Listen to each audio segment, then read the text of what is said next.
All mainstream and social media content is designed to distract you from one thing. Whether it's Trump and the Iran war, yeah, no shit, Sherlock, or Israel committing genocide in Gaza, no way, or mass immigration and the Muslim invasion of the West, what the hell did you just say?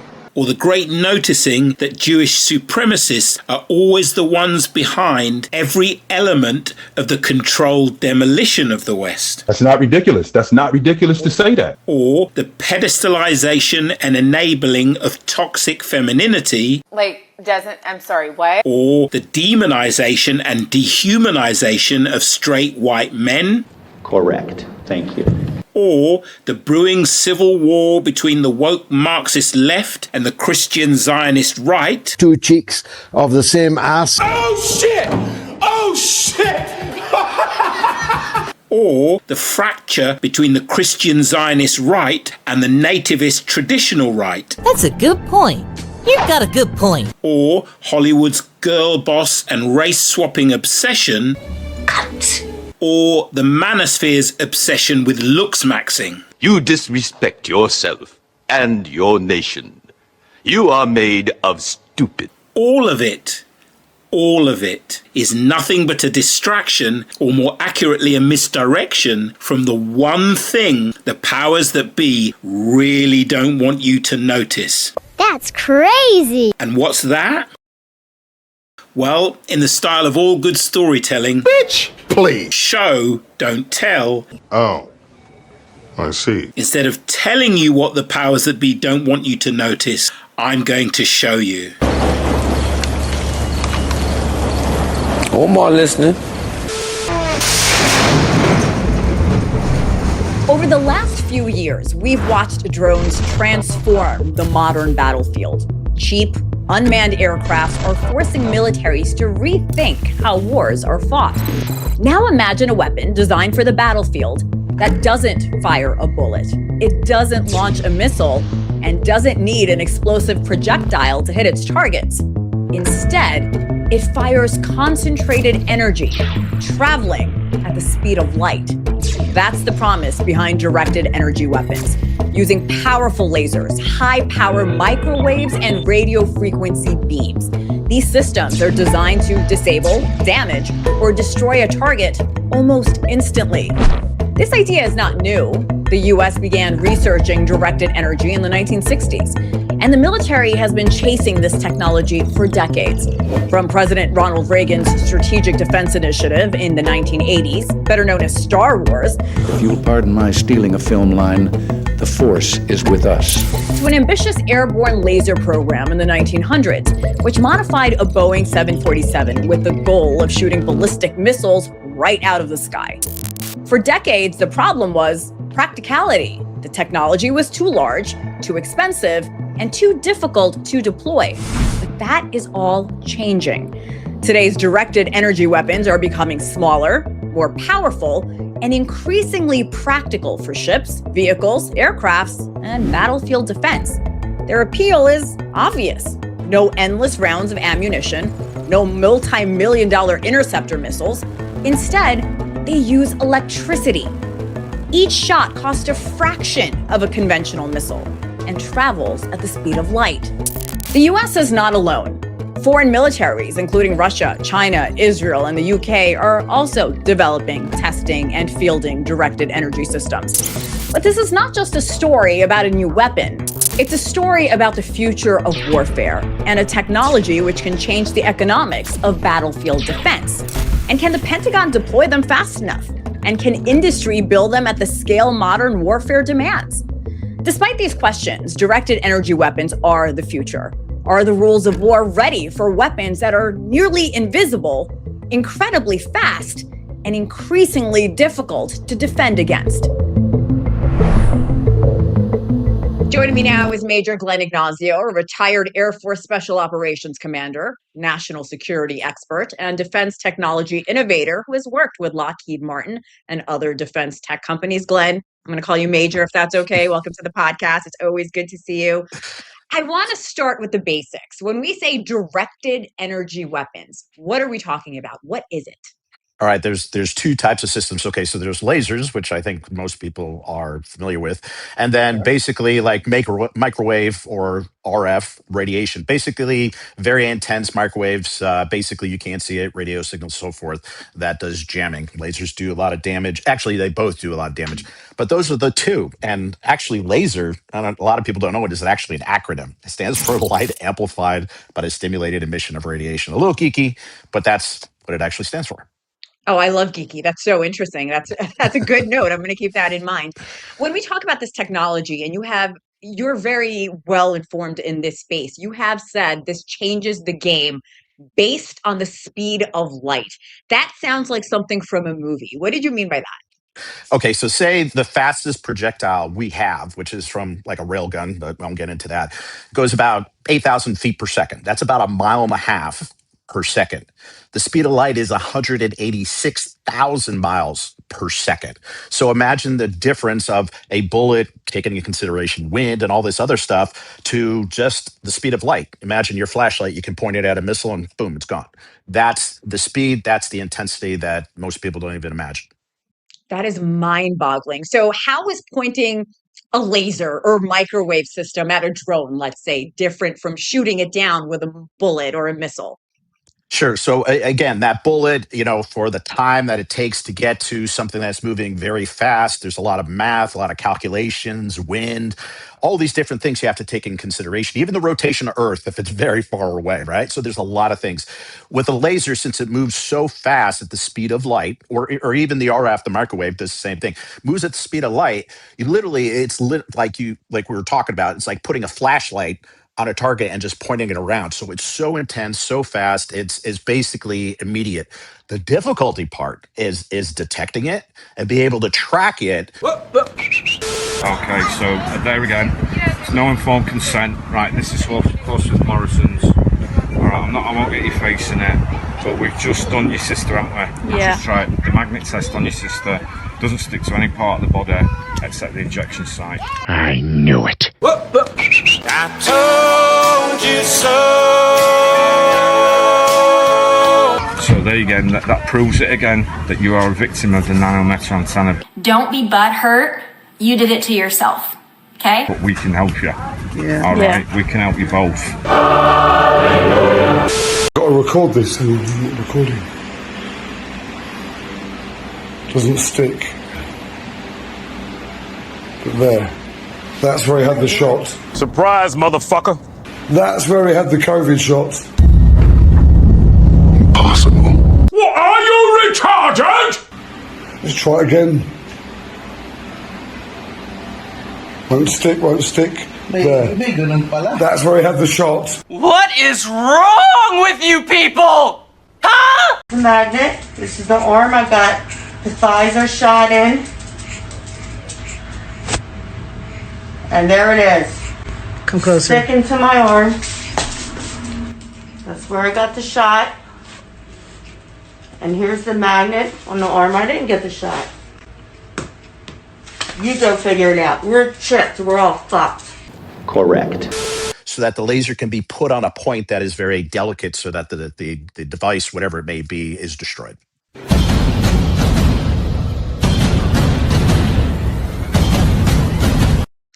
I understand why militaries around the world would be interested in this. Explain to me what has changed with size, power, cooling, and mobility. Sure. So lasers basically can be operated in 3 different ways or created in 3 different ways. It can be used by using chemicals, using gas, or what we call solid state, which is power supplies, electronics and everything, which is really the way that we do it now. And it makes it a lot smaller. So the difference about this is, again, you can get multiple targets. And the other thing is we were talking about, say, THAAD, the missile system that goes and hits the drones and the missiles and everything. It costs $8 million a shot.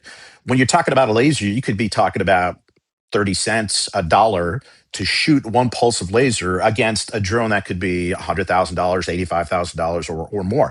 So that, what they call that deep magazine, means you can keep on firing it. It's not like you're going to run out of bullets, but you got to have the power and so forth. But it has the ability to be incredibly cost effective than what we're doing right now.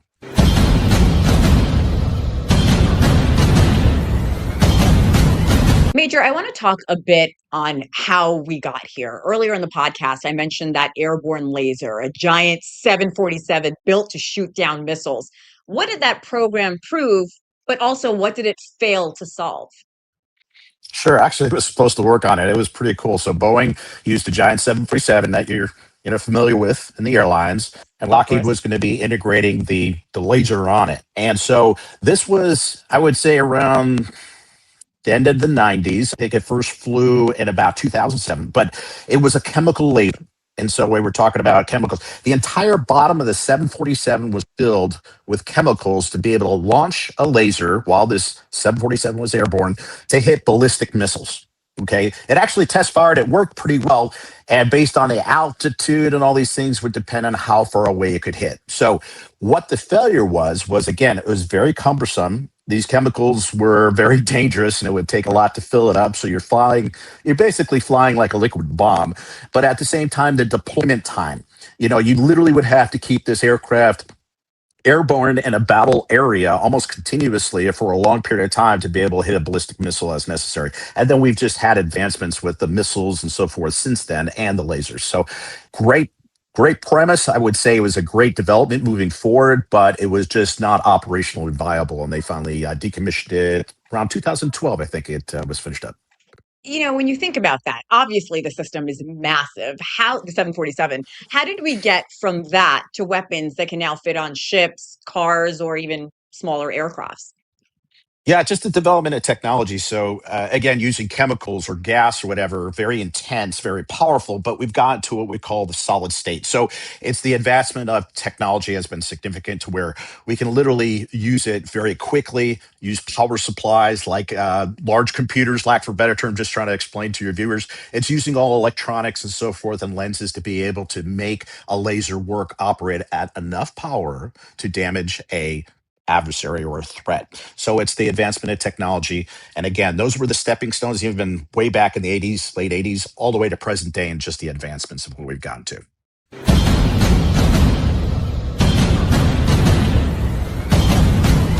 As you and I talk about this sounds great for our government to have. What did you say? What the did you just say? This sounds great for our government to have. You sure about that? You sure about that? You sure about that? But then what fills me with fear is that other governments are working on this as well. Talk to me about that.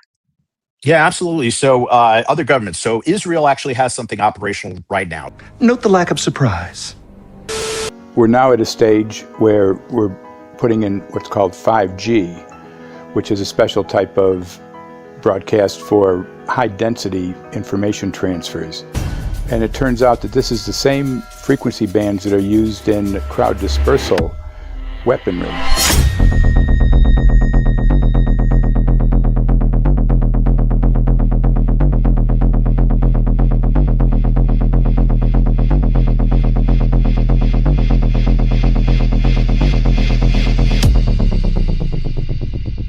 .5G, first and foremost, is densification. So it's significantly more transmitters in close proximity to a human, and it is also a sophisticated, illegal, unlawful transmitter.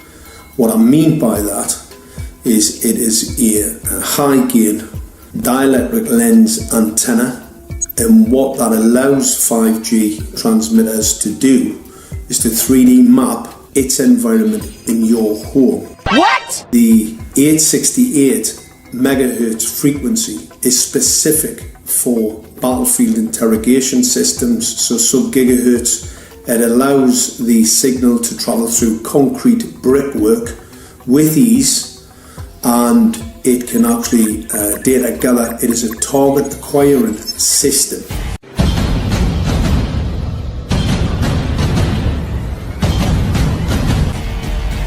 Phased array is basically radar off the battlefield. It is extremely good at identifying targets and being able to lock onto targets.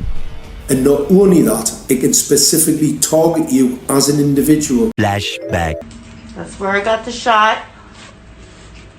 And here's the magnet on the arm. I didn't get the shot. You go figure it out. We're chipped. We're all fucked.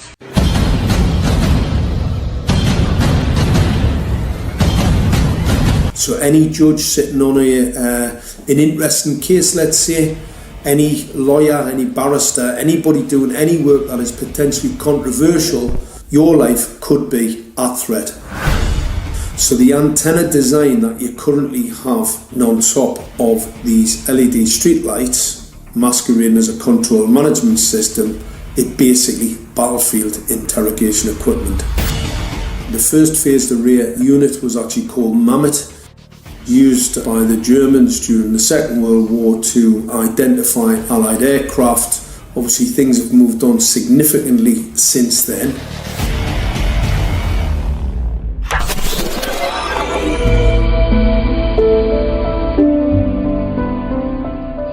Well, I joined the Royal Navy in 1960, and I specialised in microwave warfare. Radar, obviously, which uses microwave, but they don't just teach you radar, they teach you all about microwaves and other uses. So I understood about microwave warfare and how it can damage people, how it can harm people. Microwaves then were used as weapons, as they are today. It is a perfect stealth weapon, and when governments don't like a group of people, for instance, the ladies who protest at Greenham Common in England about the American missile base they camped, they were microwaved. We microwaved Catholics in Northern Ireland to make them sick. It goes on all over the world.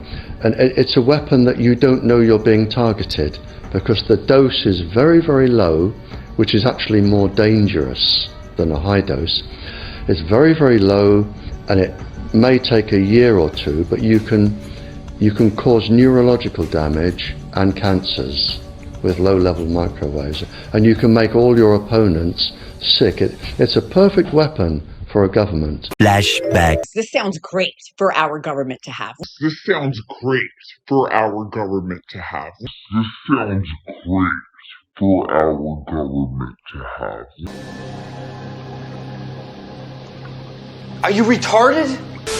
Worries about overpopulation are back. We need to address much more aggressively the population part of the equation. If we keep ignoring this exponential population rise, nature will reduce human population for us. When we invest in clean energy and electric vehicles and reduce population, more of our children can breathe clean air and drink clean water. I'm trying to work out whether she is mentally retarded or just maliciously slow. I came across articles that showed that the key thing you can do to reduce population growth is actually improve health. After much research, I found a way that we could decrease our global population by 1.6 billion people in the next decade. Bitch, are you dumb? Pardon me? Are you dumb? I think she's dumb. I think she's dumb. Are you, like, medically speaking? First, we've got population. The world today has 6.8 billion people. That's headed up to about 9 billion. Now, if we do a really great job on new vaccines, healthcare, reproductive health services, we could lower that by perhaps 10 or 15%. What the? Can you say that again? Just the way you said it. New vaccines, healthcare, reproductive health services, we could lower that by perhaps 10 or 15%. Ah, you motherfucker! I mean, the population's going to have to stop growing at some point, so why not stop now? Instead of wishing that some invention or technology will save us that doesn't even exist yet and we're not even sure works. So for everyone to have quality of life, the number of humans on Earth needs to go down. And I believe that it needs to go down to 2 billion people. I'm starting to think almost 98% of women are retarded. The negative impact of population growth on all of our planetary ecosystems is becoming appallingly evident. You're a cunt? You are. Now, 11 billion people, still a lot, but the good news is that the faster we improve health, the faster family size goes down. And lastly, let's be part of the solution. and choose from now on to bring forth no more than one child ourselves. Thank you. Absolute cunt. By now, if you're fortunate enough to have two eyes set in front of a functional brain, which is in turn flanked by a set of working ears, you've figured out that the one thing the powers that be don't want you to notice is that they plan on murdering a few billion of us. The ruling elite have a hard-on for depopulation. That's not ridiculous. That's not ridiculous to say that. The thought of killing billions of what they call useless eaters makes their pussies wet. Oh my God, that is so gross. The most powerful weapon they have is the cognitive dissonance that occurs in the mind of someone who hears what you have just heard. Meaning? Because if it is true that the richest, most powerful people in the world are planning on killing billions of people in order to remake the world in their image, where the humans that are left are reduced to a slave class that exists only to serve the ruling elites. Please! Please! No! Then the entire American dream of life, liberty, and the pursuit of happiness is a bunch of bullshit. That's what the owners count on, the fact that Americans will probably remain willfully ignorant of the big red, white, and blue dick that's being jammed up their assholes every day. Because the owners of this country know the truth. It's called the American dream, because you have to be asleep to believe it. I told you so. And your personal dreams of settling down and raising a family, or of having a successful career, or of traveling the world, or of being an artist are equally empty and hollow. These ain't opinions. These are facts. This means that when you hear the truth about the depopulation agenda of the ruling elites, Nope, nope, nope, stop talking, go to jail.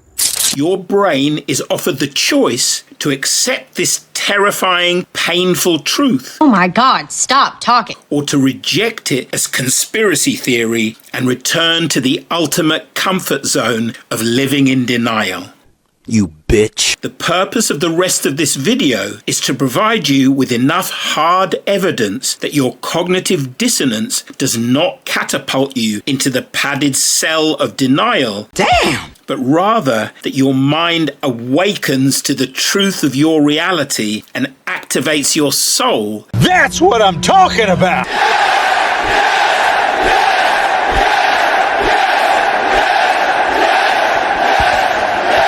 So that you become a warrior of human freedom who refuses to let their light be extinguished by the forces of darkness. So let's start on this Operation Tala. And I mean, so interesting, of course. So the idea is that on the face of it looks great. Coordinated policy of enforcement, operational guidance across all of the UK. And this was to essentially manage the response to C-19. However, as we know, these things are almost never as they appear. This was a national command structure. So straight off the bat, we need to be aware that this is not a localized thing. This has not just happened in a borough or, you know, in a county. This is all across the UK. And it came from the NPCC, which is the National Police Chiefs Council. Right, Kath, where would you like to start? Other than to say big shout out to the people involved, Ian Clayton from Ethical Approach, Solicitor Phil Highland and ex-cop Mark Sexton, who are also involved in this. Kath, take it away wherever you're most comfortable. So thank you, Sonia. So back at the beginning of this year, I mean, I think we all picked up. We all knew very early on that people were trying to, I mean, I'm talking thousands, were trying to submit reports and witness statements and evidence to the police about potential crimes that were being committed in terms of the COVID response, but also very much the COVID jabs. And Ian Clayton who has been the lead investigator throughout all of this. He's done an incredible job. He's just not stopped, and he's still going. There's still more we're unraveling as we go.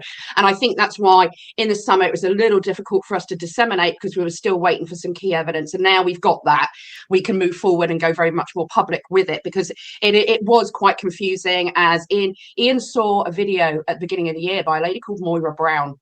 And it was her trying to submit evidence to police in Scotland. I think they were police constables in Scotland, and they let slip. One of them said, no, we cannot take this information, following a directive from Alan Spears, who at the time, Alan, I can't remember his exact position. I think he was Assistant Chief Chief Constable Alan Spears of Police Scotland, ACC Alan Spears, who incidentally has since been given a King's Award.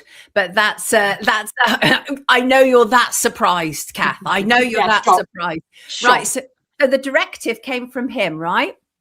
The directive came from him, and it was basically a national rejection instruction, and it included no acceptance of vaccine-related harm complaints, no recording of such matters as crimes, redirections of complainants elsewhere. They'd send them off to the regulators and other people, which it's a crime. What are the regulators going to do with that? That's a police matter. And Spears stated very clearly, very explicitly, that this was on the advice of the NPCC and the Gold Command.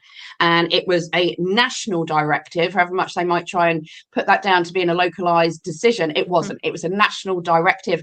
And from our studies, we can see that it's come predominantly, it looks like the person who issued the overall directive is a gentleman called Martin Hewitt, who was the chief, if you like, Gold Commander of the NPCC. There's the delightful man. And just as an aside, Sonia, I was doing some digging, and guess what? Martin Hewitt is now UK Border Force Commander. Just to add to the joy, could you write it? Could you believe it? I could write it, because it's like fiction, isn't it? But it's fact, unfortunately. Yes, I got you, Kath. Got you. So so Ian saw this video from Moira Brown, and the police officer responding with, no, we cannot accept it, following a directive from Alan Spears, Assistant Chief Constable, Police Scotland. And having stumbled across this video, Ian very quite rightly picked up on it and started issuing FOIs out to get to the bottom of this. And he has spent months back and forward, back and forward, back and forward. You know what they're like? They try and deter, they try and delay, they try and obfuscate. And he's just been like a terrier. He's just kept going, and hats off to him for doing so. So this FOI disclosure was the first documented evidence of this UK-wide suppression policy regarding vaccine-related crimes. And when they've tried to, like I say, when they've tried to deter that, and what happened was when the guys, as you quite rightly pointed out, Mark Sexton, Phil Highland, Lois Bayliss, and Dr. Sam White went to Hammersmith, to the Metropolitan Police, they were able, thankfully, to generate a crime reference number. And I'll just give that to the public in case they want to check or they're not aware, which is 60296794/21. Just repeat that again, please, Kath. Just repeat that again. Just repeat that again, please, Kath. Yep. 60296794/21. So this remained active and under review even after the directive had gone out about this blanket rejection. And it matters because it shows an internal contradiction, because what happened after that in the following weeks was where we know of over 400 attempted reports from a number of different people, witness statements, evidence. We're talking doctors and scientists who should be certainly considered leaders in their field. We're trying to submit this evidence and concerns about things from the jab to the principles of the lockdowns and so forth. And what was happening is, as time went on, the police were responding to the public saying, well, no, we've got this crime reference number. It's already under investigation. We don't need more evidence. We don't need your statements. We don't need.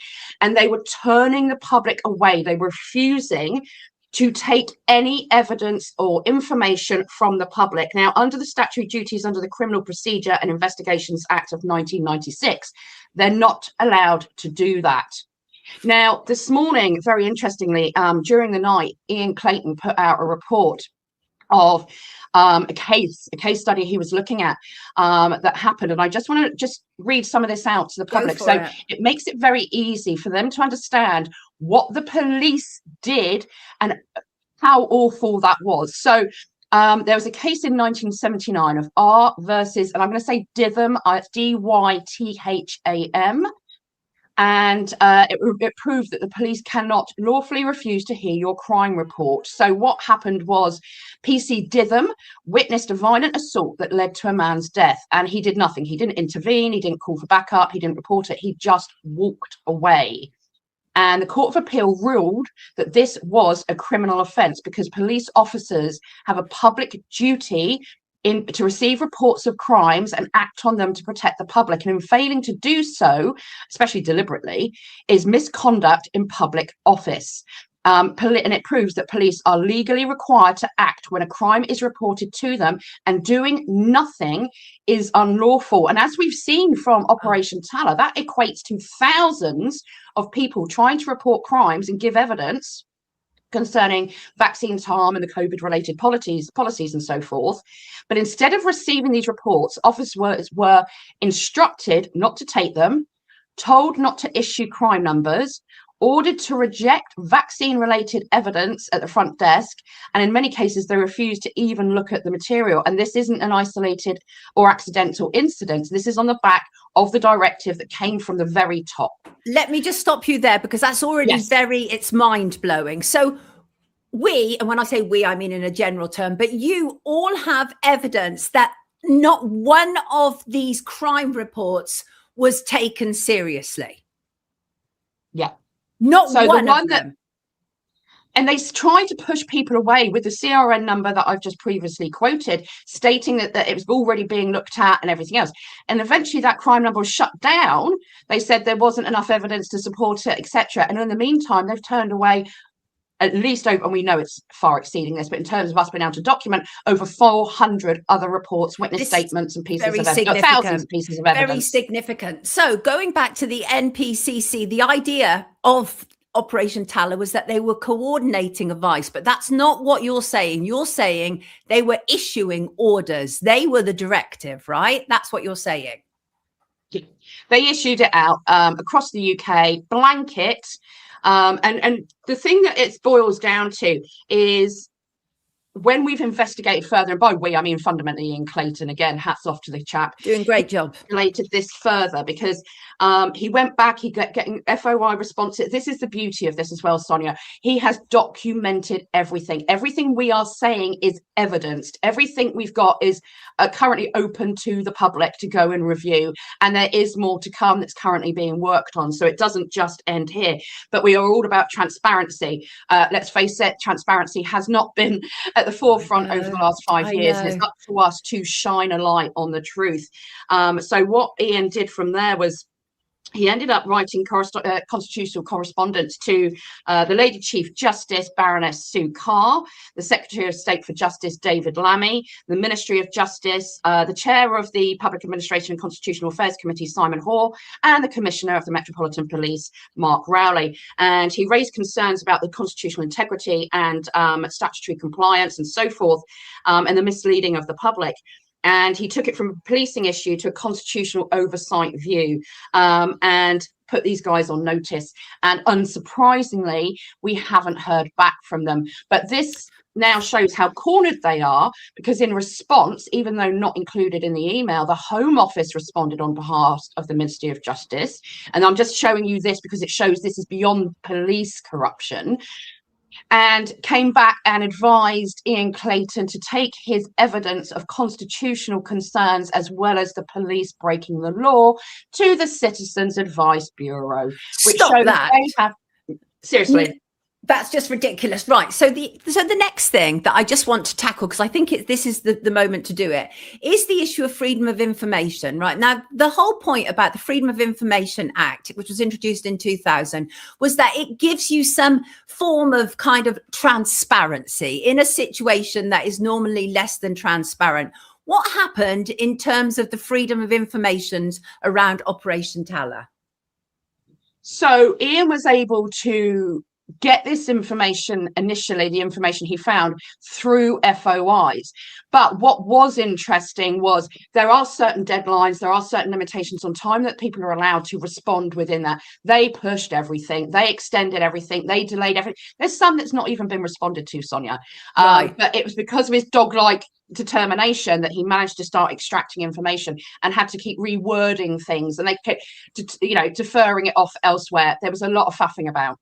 Right. And so, but also, didn't the MPCC also take charge of it, like gatekeep the freedom, that all freedom of information requests relating to coronavirus will be managed through the NPCC's Freedom of Information and Data Protection Unit, which again is very much putting it into a narrow alleyway, isn't it? It's gatekeeping the situation. So that is contrary to the Freedom of Information Act of 2000. It shouldn't be just through one stream, because that's not how it works. So again, interesting. So MPCC really right at the heart of this. So we shouldn't lose sight of that straight off the bat. Right, Kath, carry on. I just want to make sure that each step along the way, I've got it, because I want everybody to be absolutely clear what we are dealing with here.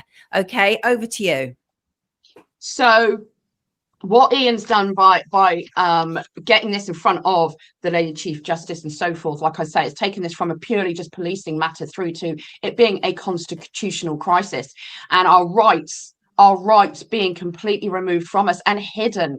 If it hadn't, all this Tala stuff, the public weren't made aware of until earlier this year. It was all very well on the surface of it, like you say, they're doing great stuff. They're organising a response to, we're here to protect the public, organising a response. But you didn't really see anything out of this out in the public. It was only earlier this year that it was done, and very quickly escalated to become a constitutional situation, because through these FOIs, through this correspondence Ian's been having, it proves that not only were the police not serving the public as they should, nor were the judiciary, and in turn we now know the government. And I think personally this is my belief, it goes to the Cabinet Office and whoever dictates to the Cabinet Office. And Priti Patel, I believe, was the Home Secretary at the time, and she was there at the awards when Tala received an award, right? Oh yeah, absolutely. Yes, they gave themselves a huge pat on the back for all the awesome work that they did during COVID. Wonderful, wonderful. So that's very serious. You're saying that implicated in this are police, are the judiciary, and the government. This is huge, if true. That's right. If everything you've just heard about Operation Tala is true, that is, the police, the judiciary, and government are involved in a criminal conspiracy to cover up any crimes associated with the COVID-19 vaccine, which includes vaccine injuries, disabilities, and deaths, then the premise of this video is proven. You're goddamn right. Meaning that all of the political conflicts between Democrat and Republican in the US and Labour, Tory, Reform and Restore in the UK, along with the culture war between the anti-racist, pro-immigration, pro-feminist, pro-LGBTQ, liberal, progressive, globalist establishment, That's not ridiculous. That's not ridiculous to say that. and the nativist, traditionalist, anti-Kalergi plan, anti-Great Replacement of white European peoples, heritage and culture by Islamic invaders and hostile rape cultures from Pakistan and sub-Saharan Africa, That's not ridiculous. That's not ridiculous to say that. right along with the Zionist Jewish supremacist Epstein class's control of Trump and Congress and the Senate and the Fed and the US military and the FBI and the DOJ and the CIA, all of it is one big distraction, one big misdirection from the real game being played, the depopulation game.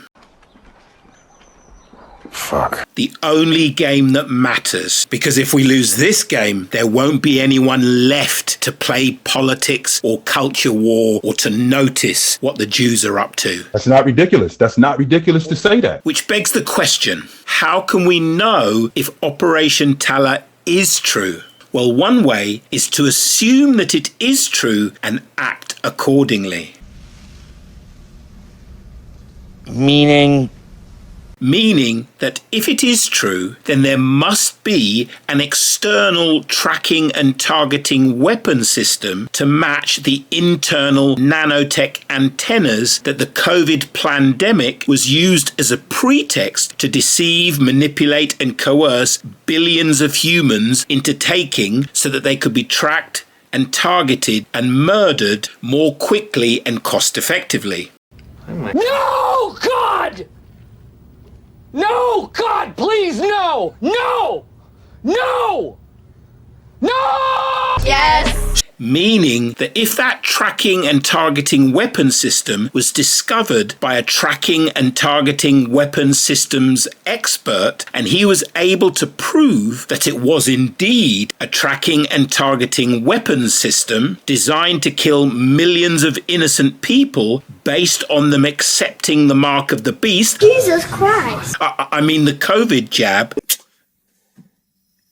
Then anyone who disabled, say, 200 units plus of that weapon system in and around Cambridge in the UK in broad daylight without covering his face so that he would be arrested and charged with criminal damage and could thus plead not guilty in Crown Court on the basis that he was doing his lawful duty by disabling a weapon system that the police knew about and were enabling to be used on the public due to the top-down directives of Operation Talor.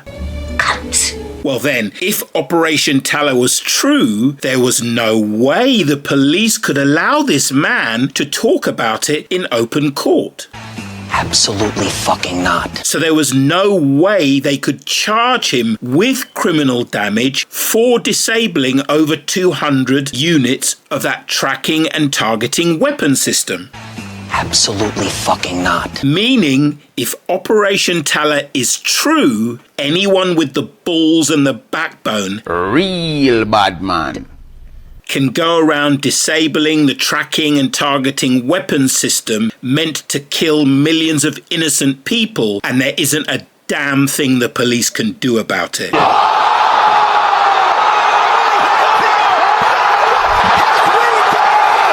That's right, I said it! But rather than tell you if Operation Talor is true, let me show you. It gives me great pleasure to introduce our first speaker, Mark Steele.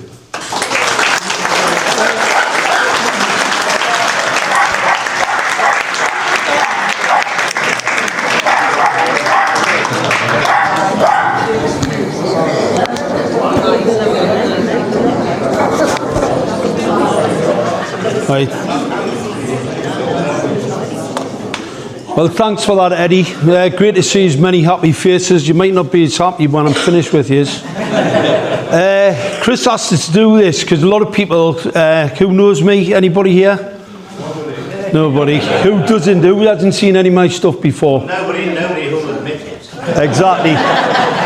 I definitely not Northumbria Police, I can tell you. I invented the world's first binocular waveguide. Right now, Chris asked us to do this because a lot of people don't understand my background. When I say some of the things that I do, they'll go, hang on a minute, how does he know that? I invented that, it's the world's first binocular waveguide, and it was for head-up display systems. The reason I invented it was because I knew about electronic assault weapons on a battlefield. Screens, equipment. I then built it into a motorsports helmet. So we took it from concept, invention, concept, and then into a fully registered DOT ECE 2205. So every product you see there, from those leathers to the bike to the petrol in it, the helmet, all have to be standardised. You've got international standards you must adhere to, otherwise you can't sell it. That goes for the cup. When you go and buy a cup at Asda, right? When you put hot water in it, you don't expect it to explode. The reason it doesn't explode is because it fits a standard. There's manufacturing processes to make sure that it doesn't do that. It sometimes does happen. So everything has a standard. So I was quite concerned about what I was starting to see. Now, this is a weapon sight system. This is my invention on the right. And what we were doing, we're passing a visual system across the top of the helmet so that it could get full spectrum. The current weapon sight systems use this 560 nanometers wavelength. It's green for a reason. So you see how he's got the green vision system there. The reason it's green is because it's less biologically toxic. So it gives you an idea about optical radiation and how some things can be safer than others and some things are going to be pretty risky. You'll see the blast screen he has. The reason for the blast screen, when you fly into attack, you've got to take out your enemy's radar. Right, so you use what's called ARM. Everybody's heard about ARM missiles, anti-radiation missiles. It's the first form of attack because what they use radar for, it's a weapon system, okay? So that's the main thing. So that's why you go in, he covers his whole face in, because I can take his eyes out, be well known on a battlefield. So it's one of the things a lot of people don't know about, okay? So it just gives you an idea. This is the science behind it. So you can see I'm just not saying things for the good of my health. Blue, this blue here, that's the cell death, the level of cell death, all right? And as you get full spectrum, which is just about as bad, and then you get in the green, guess what? That's why they use green weapon sight systems on Apache helicopters, etc., etc. It's because the blue, right, the 450 nanometers is extremely problematic. So you can imagine, my local authority rocked up outside my house in 2016 to put LED streetlights in. They increased the optical radiation hazard from 2000 Kelvin to 6,000 and 7,000 Kelvin. It will kill insects. It will kill most things, ecocide, right? So you've got it, LED streetlights they do cause cancer. Optical radiation is a known hazard. That's why there's only 2 authorities in this country that can actually expose you to optical radiation. One is a lighthouse and one's a port authority. It's a known environmental hazard. So you can imagine, right, the rock up outside my house with this light here, I get myself a bit agitated about it, make a few complaints about it, and they do absolutely zero. They eventually took us to court to try and gag us, because I knew we were in trouble in 2016. This is all part of net zero.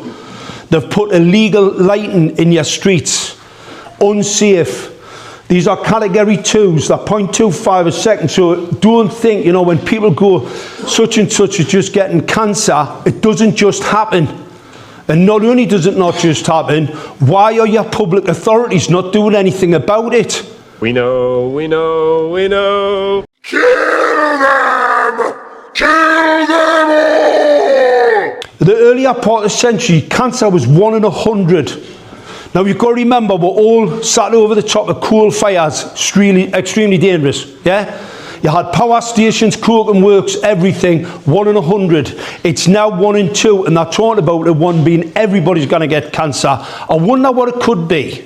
Wonder what could be causing it. We know, we know, we know. Kill them!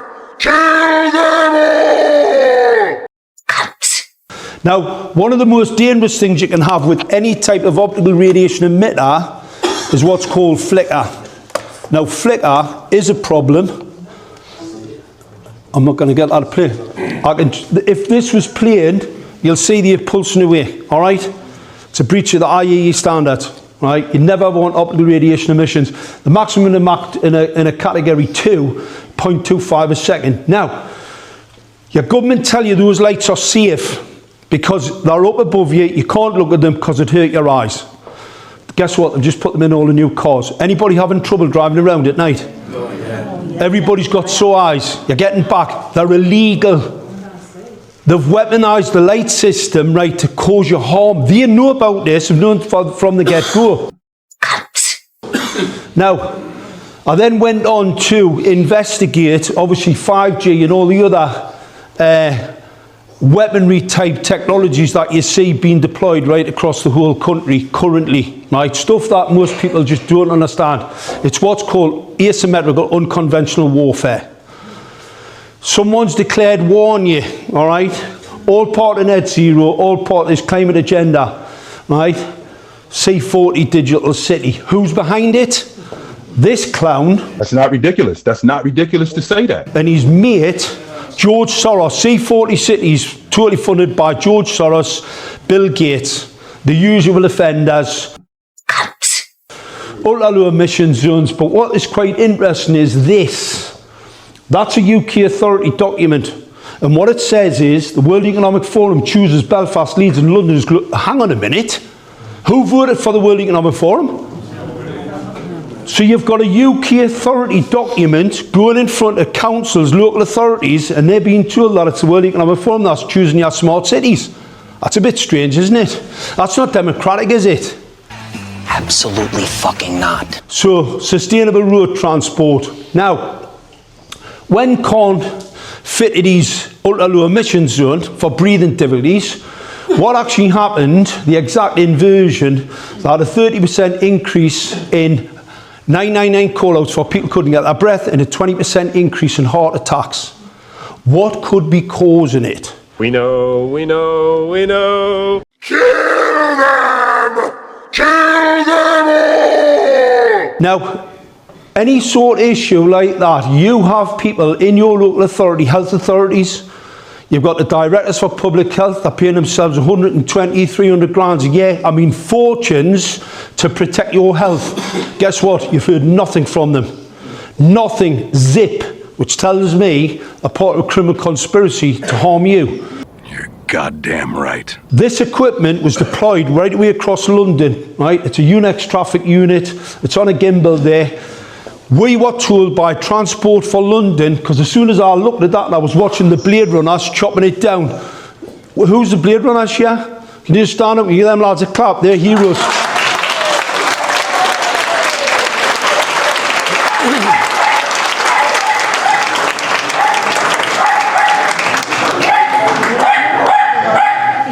Max likes it.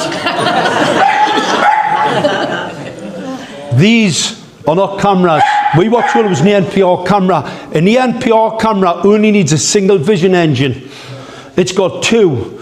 And I thought it's a bit on the big side, because I know what an NPR camera looks like on the back of a cop car. You can see them every day, like a little box of chocolates.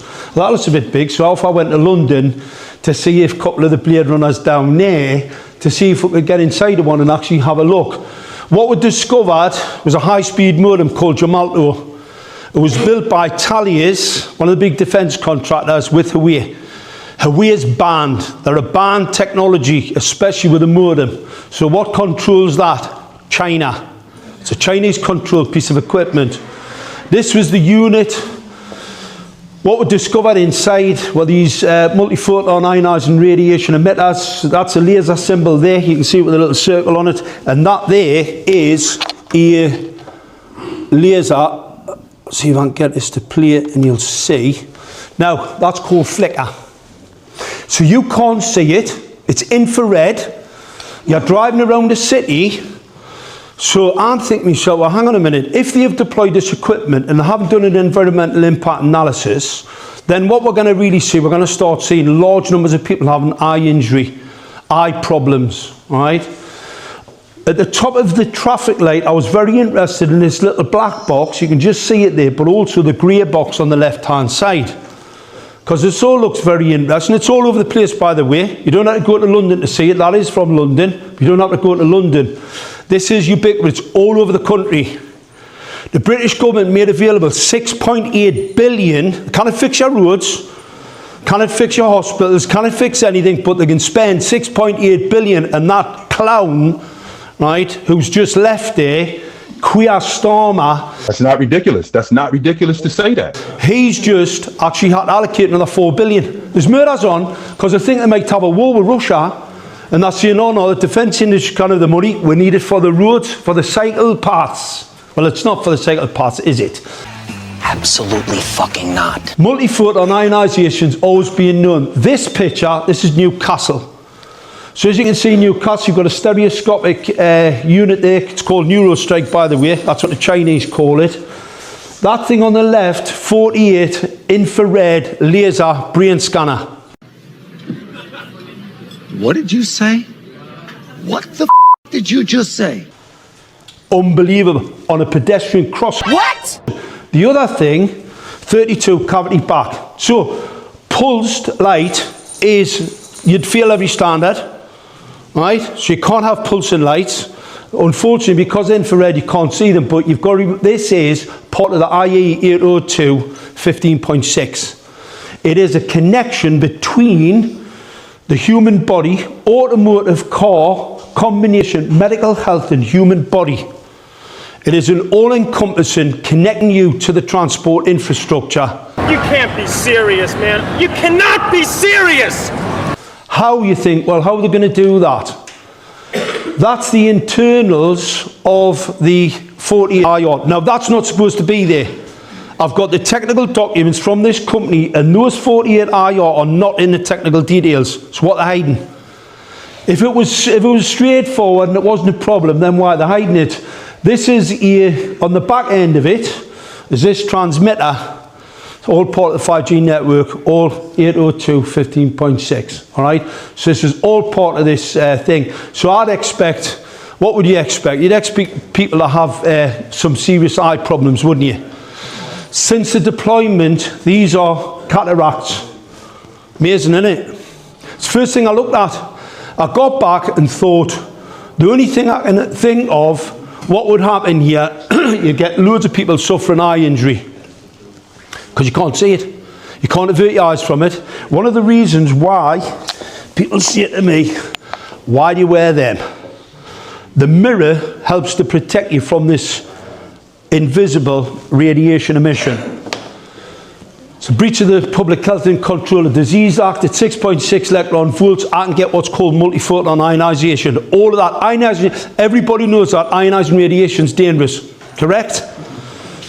All of that equipment can reach that level. So it's ionizing radiation you're being sprayed at. Now, they call it fusion. Fusion's battlefield derived, and what it requires is radar, laser detection, and vision engines. So you've got a radio frequency radiation. This equipment should be categorized as a class 1 cancer because you've got a mix of optical radiation, radar, which all going to pose a significant risk. Never been tested for safety, obviously, and we've got Transport for London have just deployed it all over. Now we'll hear quite a bit about the flock equipment that's been chopped down in America. This is on the back of what the lads are doing over here, by the way, because Americans have been watching what we're doing and they're starting to join up. They're joining up the dots. Here you have LiDAR, that's the laser detection. You've got a radar unit on the top there, and that's the directional weapon system. The radar unit is called Senses, all right? Senses ID. The document states there, it can monitor every media access code, your Wi-Fi in your vehicle. So when you're driving around the streets, it's looking into your car, it can hear you, it's audio-able, see how many passengers in the car, but it can actually identify you, so you know your smartphone. If you use it for facial recognition to open it, or you've got a thumbprint to open it, it knows who you are. So that identifies you. So hang on a minute, if they're using radar, this Senses 2.4 gigs unit, what's the DEW for? What is it for? What could it be for? Because I can tell you now, it ain't what they're telling you what it's for. It is a fucking surprise.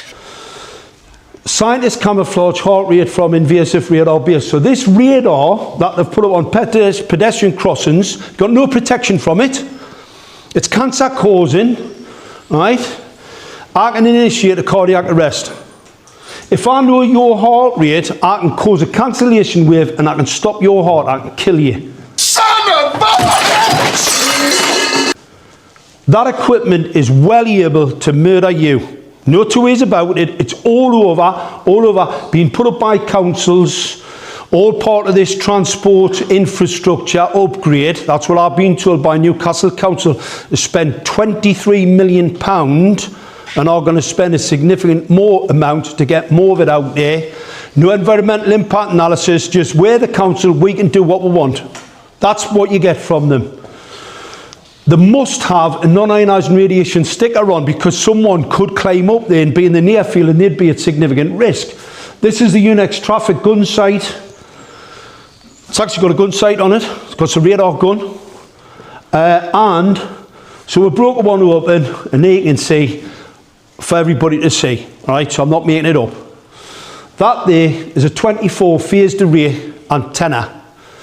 It's sitting on a ceramic substrate. Ceramics are only used for high voltage, high power outputs, okay? You don't need them otherwise, you just put them on a PCB board. You've then got a PCB board insulator, you've got an air gap, and the electronics are on the rear side. It's what's called radiation hardened. What I mean by rad hardened, so when I fire that weapon at you in anger, so I'm not just scanning it like that, I'm focusing at you, when it bounces back, it won't burn out the electronics. So it's been built to do harm. Well, it's a gun. It'd actually be classified under the Firearms Act, believe it or not. Coppers are having a bit of struggle with that one at the minute. The AGD unit, 32, cavity backed on a ceramic, right? The unit on the back, it's a 5G antenna. It's called a meandering antenna. It's 5G, and it talks to the 5G network. Now, how you kill with this, you go from, you've got 32 antennas, and what I do is offset the signal to create what's called a focal point. It's called a synthetic aperture. And that synthetic aperture aims the signal at the target. Not that I need to do that. There's other ways to do injury with it. You've got to remember, no environmental impact analysis, no health impact analysis, and everybody's getting ill, and they don't know why. We know. Kill them! Kill them all! Now, to just focus a point, this radar gun's 12 volt, not main supplied. It's a handheld cop gun. It's what the coppers used to use. They had to stop them using it because they're all getting cancer. The bounce back, coppers stand on the side of the road shooting your car, the bounce back and the side lobe leakage was giving them cancers. There was that many of them getting cancer to stop it, but you see, you could say that was a weapon, but I'll tell you what I would look for. It's not sitting on ceramics. It's sitting on a PCB board. So guess what? I wouldn't be able to identify that as a weapon because it's on a PCB board. So it's just to put things into perspective how that's on a PCB and that causes cancer. There's the patents for it. All right. So if you look at the list on the right hand side, these are weapon systems to create covert health effects using electromagnetic radiation. This one on the left is a phased array, active phased array. That just means focusing the weapon at you. It was patented as a weapon. Electromagnetic radiation weapon systems, these are the weapon systems that don't want anybody to know about. They've been used covertly for many, many years. Havana syndrome, they were attacking US embassy staff, the Russians, in 1976. So it's something they don't want to know about. But let's get back to the IE-802, where they're going to connect people to the grid. So they can see you, they can track you, and unfortunately, they can terminate you. Jesus Christ. It's the 802.15, these are the 5G standards, and it's the wireless body area network, right? How do they do that? Well, Matt the cock there... That's not ridiculous. That's not ridiculous to say that. Andrew's best mate. Cocky boy, right? He was scumbag, absolute demon. I agree with that. He's been involved with this from the get-go, by the way, and I have got quite a bit of intel on him. Right? Just tip of the iceberg, this.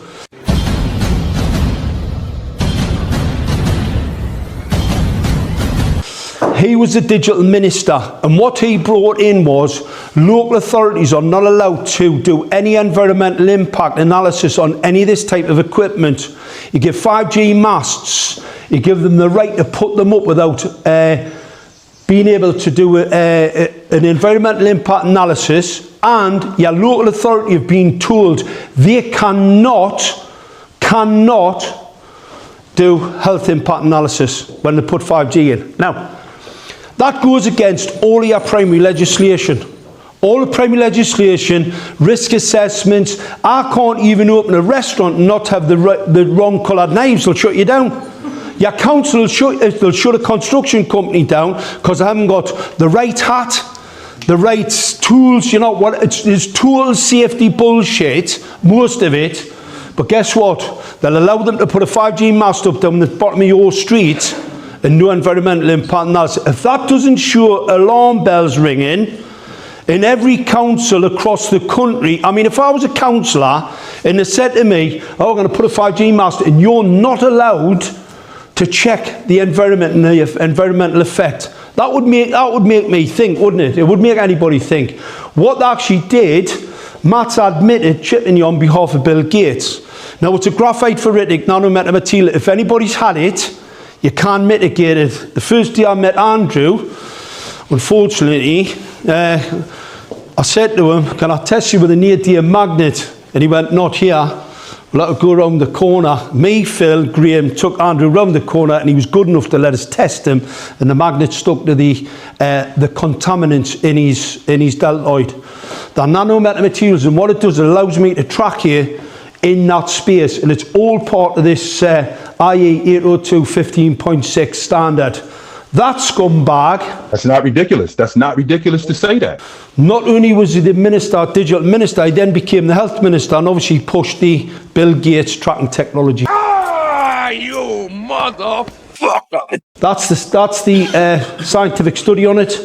55 unknown, undeclared chemical elements, and the ones that I was really interested in are lanthanides. 15 cytotoxic lanthanides, and the reason for that is they're already tested on soldiers on the battlefield.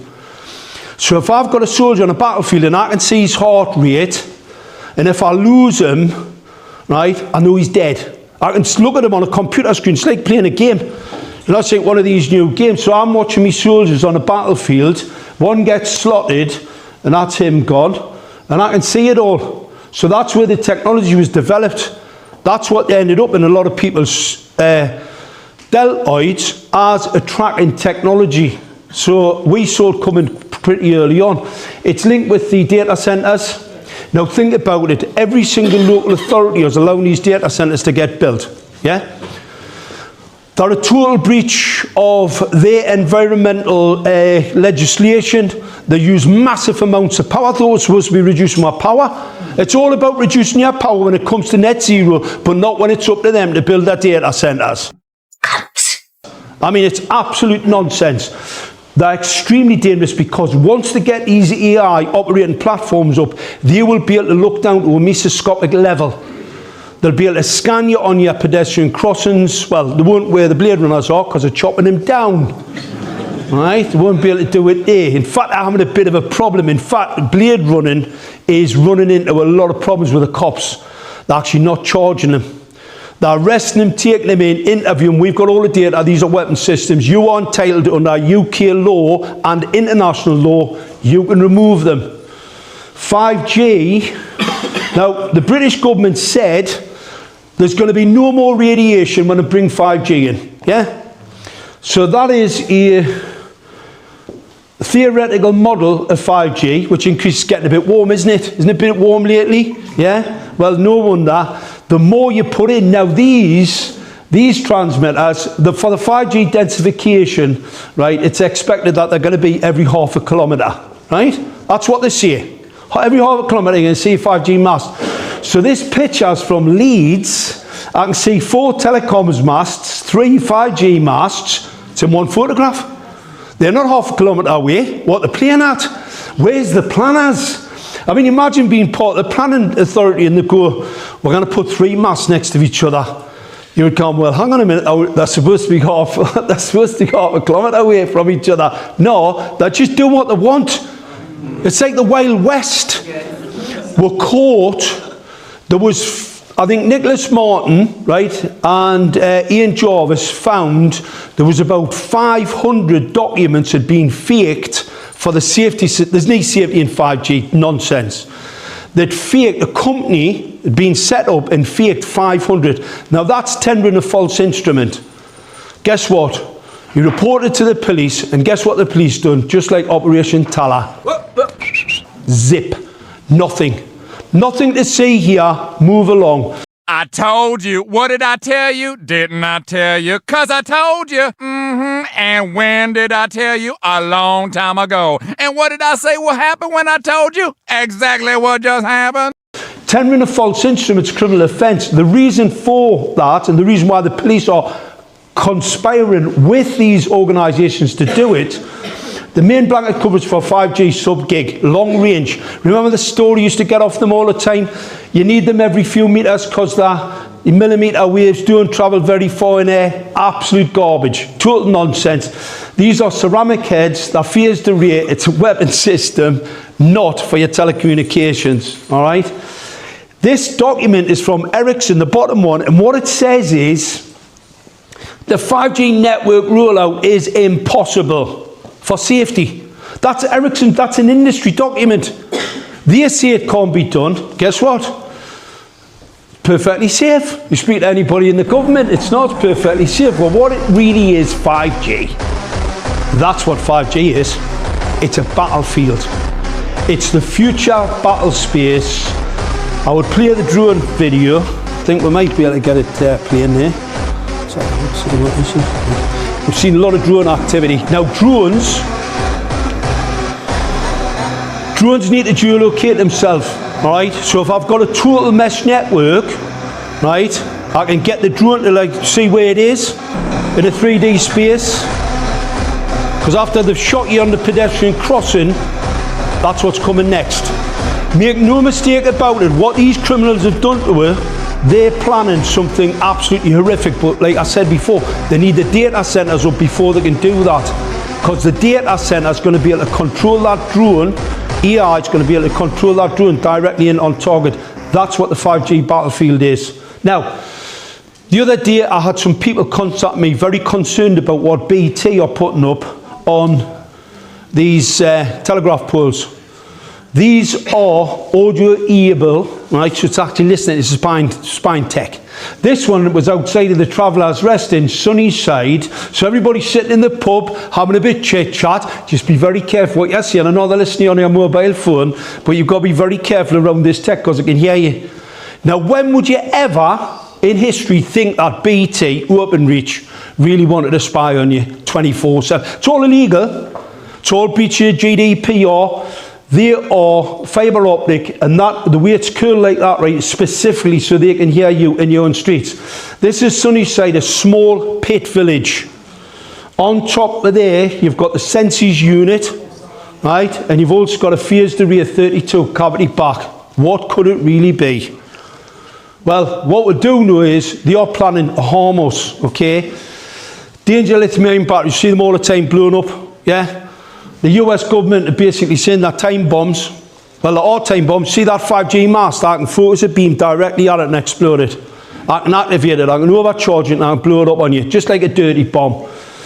This study, any local authority, local authority pushing net zero, the study's just come out of Germany, it's hot off the press, and what it says is, inside an electric vehicle, it is a minimum, whether it be a hybrid, whether it be a bus or a train, it's a minimum 100 micro Tesla.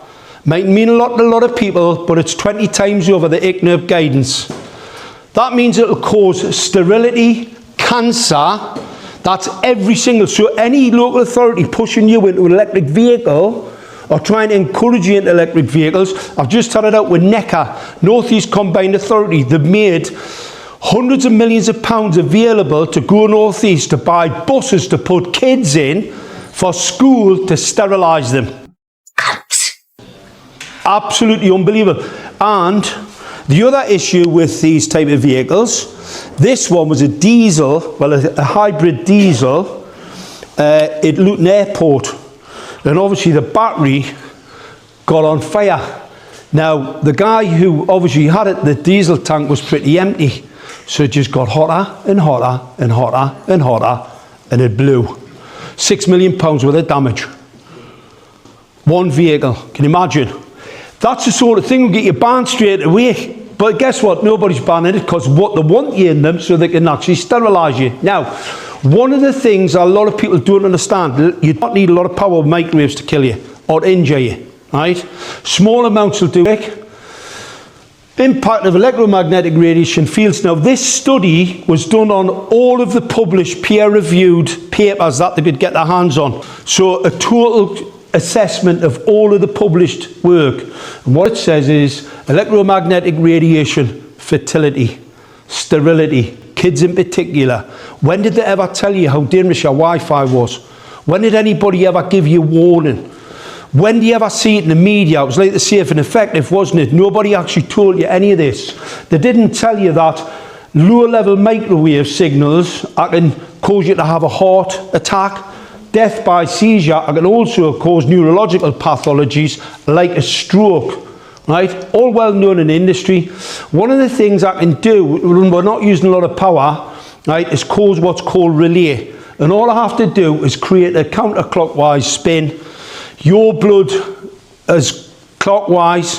So what I do is I get you to run the spin the other way. Don't need a lot of power, just change the polarity and you will get what's called relay or rouleau, depends how you pronounce the French. I do it like a Geordie, right?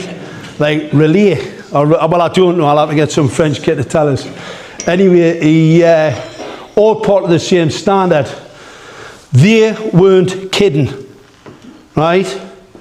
Earth Summit 92, right, September, right? They stated clearly they want to sterilise you, they want to abort you, and they want to genocide you.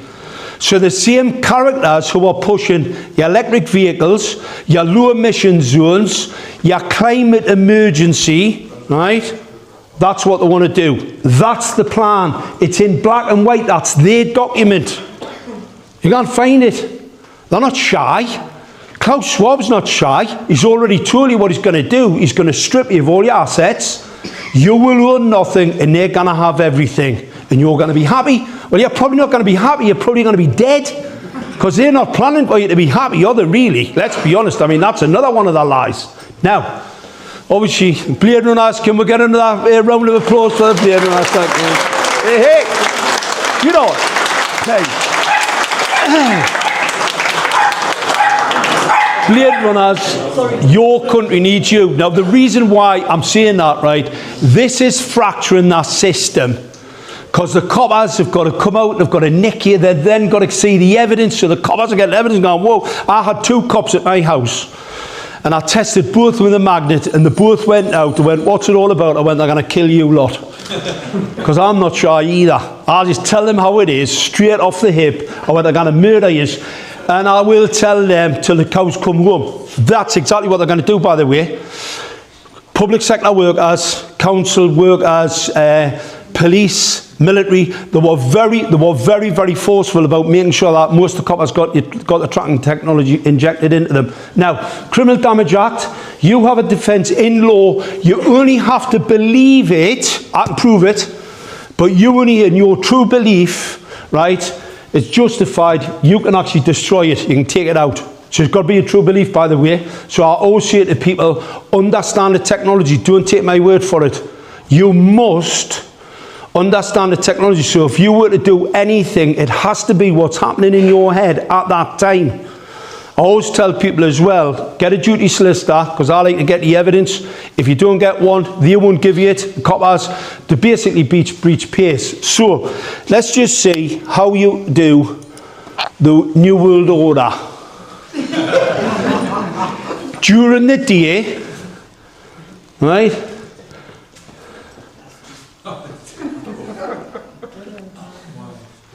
How is son? Get it going there.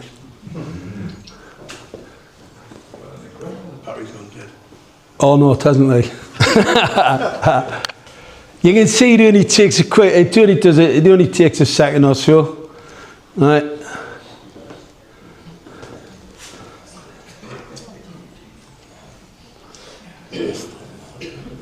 Watch this wife walking past, she's like, go on son, get that down. Timber. Brilliant. Absolutely fantastic.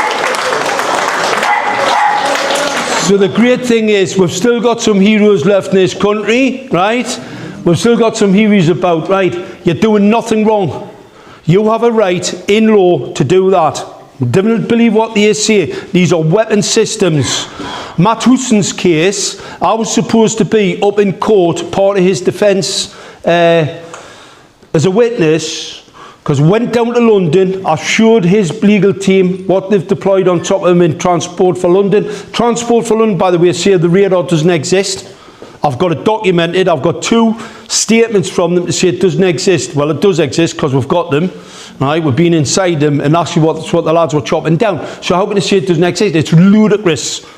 So we've got his court case was supposed to be, we've been waiting 2 years for this case. Anyway, went down, 5-day trial. At the last minute, right, there was a pre-trial hearing on the Thursday. I dropped the mother load on them, right? So it's irrefutable because I know there's about 9 cops. They've got 3 other witnesses. All they've had to be booked out for that trial. And guess what? On the Friday, they came back, emergency session, and went, not happening.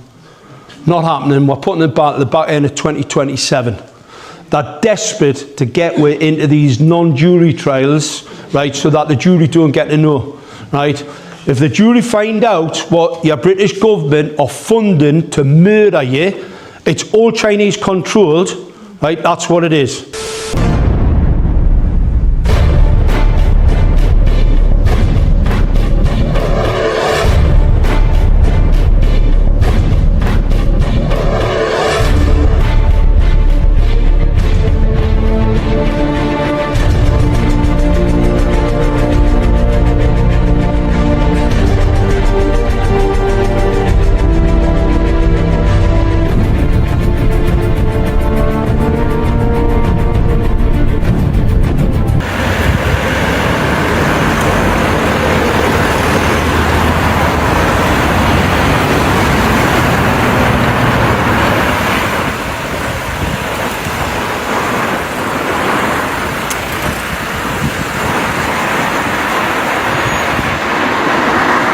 Real bad man. 3 weeks later.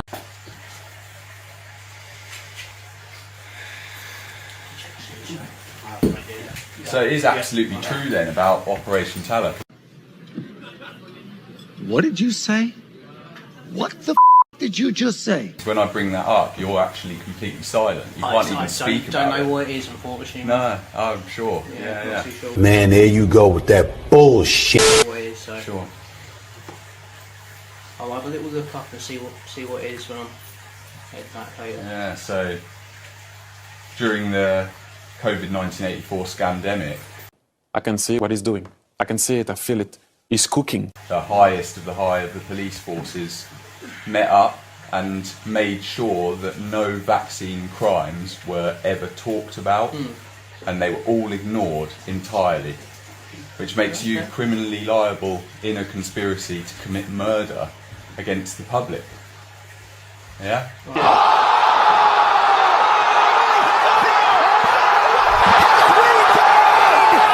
Later. So there I am in the cell. I've asked for my duty solicitor. They gave me the opportunity to have a duty solicitor, which is a lawful obligation, and you always take it. It's always going to be helpful, even if they're not on your side. Make sure you're going to have a duty solicitor in the interview. And yeah, if you're like me and you've prepared, you've got your evidence, you can read through it, whatever. But you're going to be in there for some time. And I regularly fast. Real bad man. I'm not eating food in a police station. You know, I don't trust them. I don't blame you. So why would I be consuming their stuff?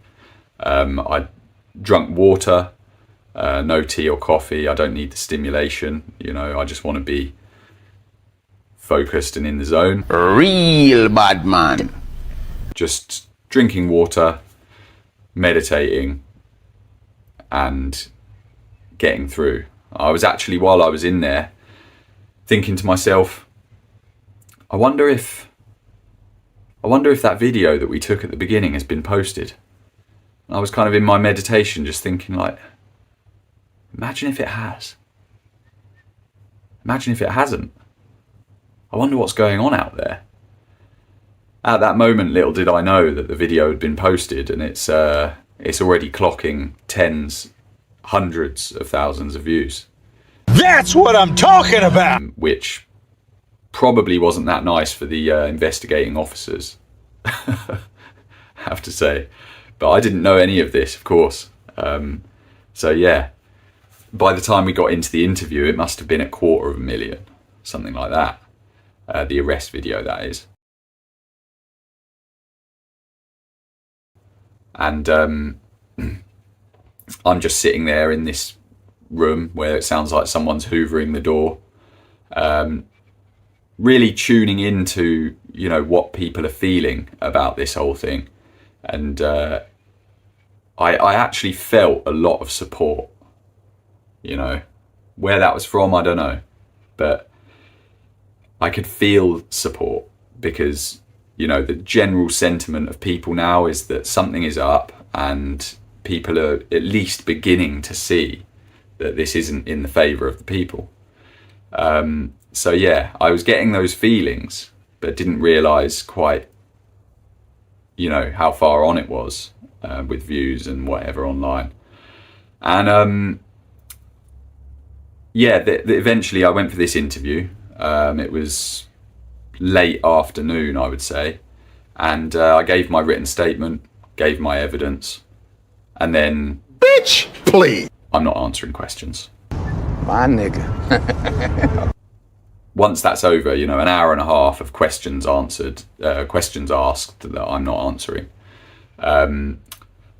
It was said, this is going to CPS, Crown Prosecution Service. It's going to be given to them now, and you'll probably be in magistrates by the morning and prison in the afternoon.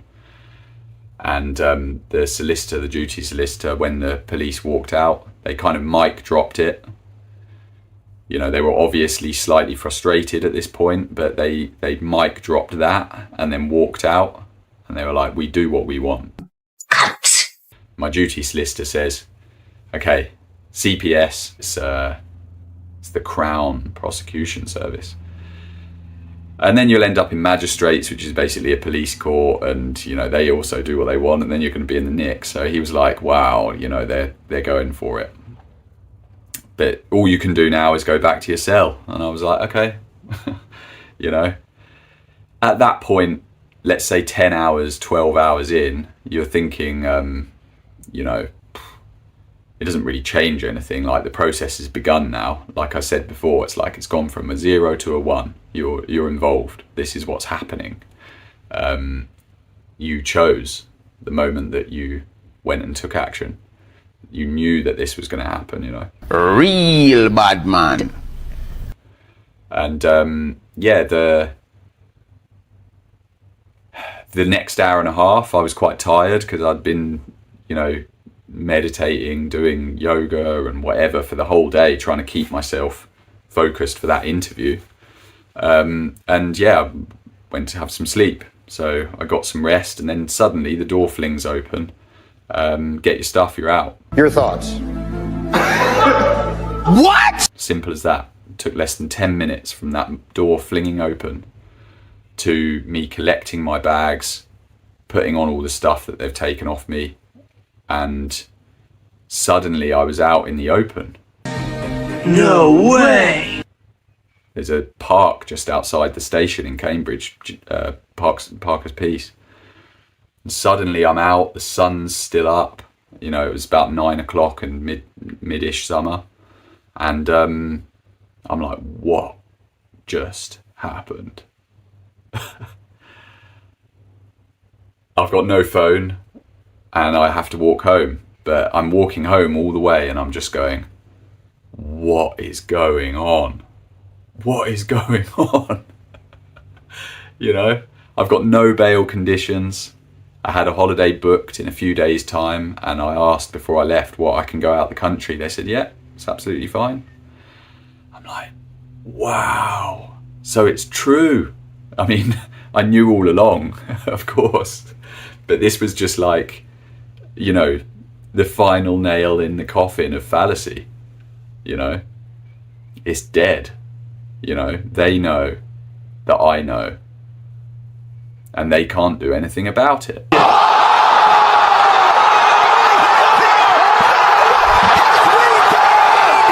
I told you. What did I tell you? Didn't I tell you? 'Cause I told you. And when did I tell you? A long time ago. And what did I say will happen when I told you? Exactly what just happened. He's out of line, but he's right.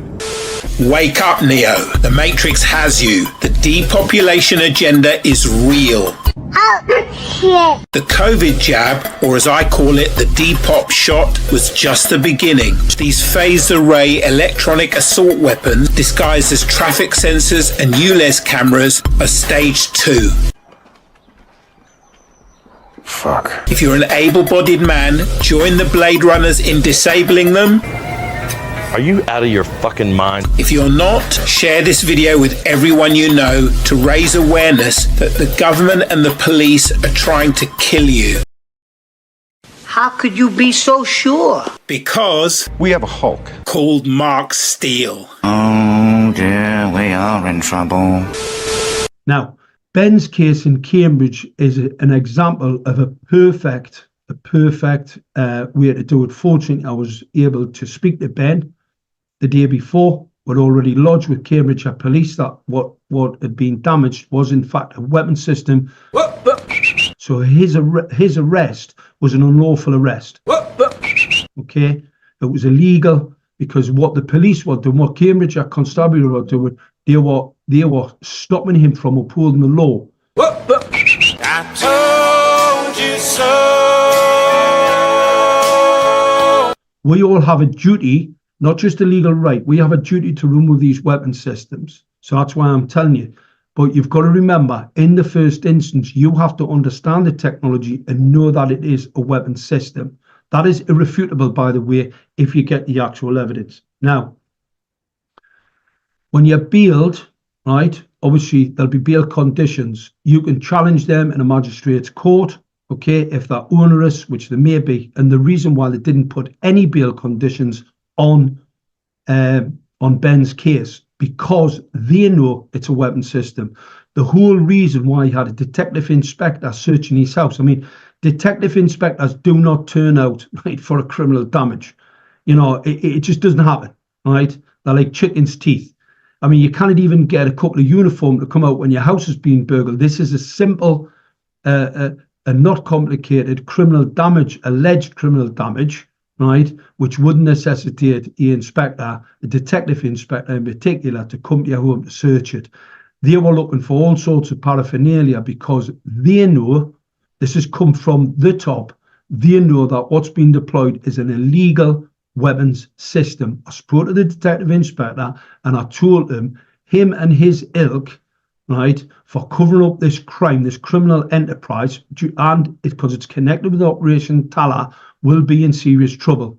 He thinks that's not the case. Well, I'll tell you now, watch this space, because unfortunately, more and more people are starting to work out what's really went on in the criminal conspiracy. I'm not saying all cops.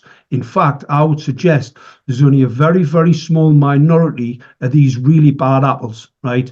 Rotten to the core, but unfortunately, they're at the top. They're at the very top. I told you so.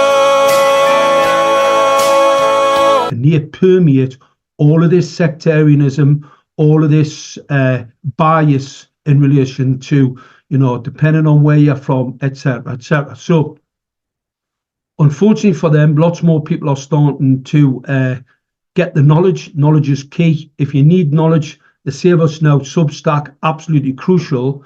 The other thing is the resistance, being party to the resistance. You have to remember, the Save Us Now movement is a fully registered political movement, and our dictum is there are actors within the government are being infested, right, with actors who are planning your murder, your depopulation. This net zero is nothing more than a globalist political terror agenda to harm, to assault, and to steal your property. They're coming for it all. So just be mindful, right, what we're up against. Okay, so you've got some massive forces, and unfortunately, a lot of the what I call the shiny button mob, right, they like to polish their buttons and make sure they're nice and smart, just like to do as they're told. However, following orders is no defence in law. And these criminal acts, right, of injecting people with these experimental bioweapons, which are now well known to be bioweapons by all of the independent scientists, right, across the world, these are biological chemical weapons, and they have planned to murder you. Quiet weapons for silent wars. Matt Hancock's admission that was a tracking technology in it. on behalf of Bill Gates, it's all here. We have all of the technical details of what they're really planning, as well as the intelligence documents to show how many people they're going to injure and kill. Quiet weapons for silent wars. Also, they're going to kill the cops. You've got to remember, these coppers are on the front line. Once this weapon system's fully operational, audioable, you see the telegraph poles being littered with this fibre optic. It's FTTP. These are audio-able technologies so they can listen to your home. It's all illegal. The people who are installing it haven't got a clue what they're doing. They're being told it's one thing when in point of fact it's something a lot more nefarious, like 5G. 5G is a weapon system. It was never for your mobile device. That is just a cover. It's a cover for the weapons program. Your smart meters, if you've got smart meters, get them removed. They're dangerous. The modulated frequency will cause sickness and ill health, as well as they can attack all of the devices in your home. It's all about control. The digital system, these large data centers, they've already got all your data. So what's the data center for? The data center is specifically so they can identify the specifics, the biometrics of the victim before they eliminate them. And mostly people in the public sector, people with large pensions, people like BlackRock, because it's in Chapter 11, they can't afford, they've got a multi-trillion pound deficit, and the only way they can fix that is by murder, okay? And they're going to do it using these silent, covert weapons programs. So really important. We're up against it. This is warfare, by the way. Silent weapons for quiet wars. You've got MPs who are actually telling people today, lying to them and saying that they're not chemtrailing, even though the government has allocated the funding and have actually admitted it and then denied they're doing it, the same as Transport for London stated there was no radar guns on their infrastructure. A total fabricated nonsense. We've got councils around the country now in panic. You've got a lot of people in the reform movement and the restore movement, right, who are totally against this. I would suggest you speak with all of those local councillors and make them aware of the illegal equipment that's been deployed, the dangerous equipment that has been illegally deployed on your street to harm you, your children, and to steal your property and to damage your property. They're ubiquitous. You can't get away from them. I mean, I was in Leeds yesterday, catastrophic. I thought Newcastle was bad. Leeds is horrific. Every single point of power, every tube that comes out the ground, every mast that comes out the ground, it's got some type of weaponized paraphernalia attached to it. They're planning a mass call. We've got to stop them. Okay, it's really important. So if anybody is allegedly arrested or other, I'm putting this out there, share far and wide, so at least we can get into the court and we can overturn those charges, because you have a defence. You've got a right and a defence and a duty to protect yourself, your community, your environment from these criminal acts that are being perpetrated against you by criminals within your local authorities, all following a £6.8 billion funding from central government, all because of this so-called adaptive transport network. They are not sensors. They are weapon systems. I know exactly what a sensor is. They're easily identifiable in relation to a phased array, ceramic, cavity-backed substrate antenna system. They're electronic assault weapons, nothing more, easily identifiable, okay, including the laser weapons. So God bless everybody. Share this far and wide so people have advice. Listen to it, send it to anybody, right, who thinks they may be going to get a knock on the door, okay, and get it recorded. The more recording, the more information, and the more we can bring this absolute horrific globalist depopulation plan organised by an AI-operated platform, right, before they trigger that weapon system, we've got to stop, all right? God bless everybody. Share far and wide.